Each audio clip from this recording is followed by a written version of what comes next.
or just have any suggestions around the dynamic of, we're meeting as a one-on-one, or perhaps there might be several people in that sort of situation where there's 3 or 4 in a meeting, as opposed to doing, as you and I had mentioned before we began, you had done an 80-person session recently, and I had done something similar with another group.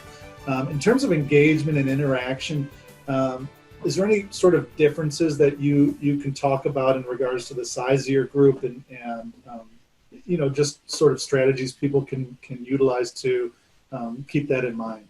Yeah, I think it's a luxury when we can decide the group size. I think often we're like, our boss tells us, oh, you have to have this meeting, and by the way, there's going to be 80 people in it, or however.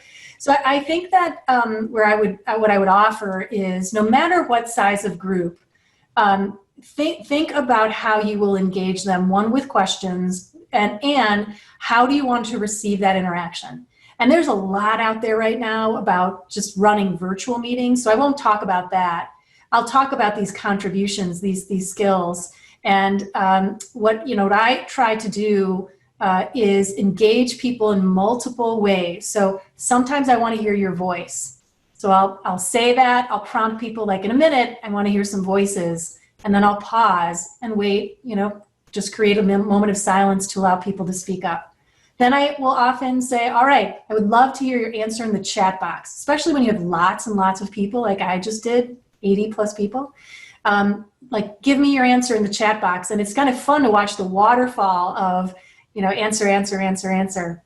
I think that the other thing that I'll offer, again, if you're with a small group or a large group, we are spending countless hours on these screens, and there is fatigue. We get just physically tired. We're human. So another thing to be thinking about, regardless of group size, is engaging with story.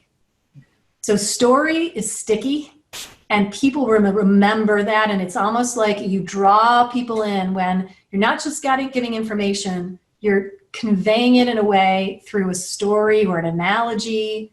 And so I think it also requires us to up our game at finding where can we convey or make our point through a story.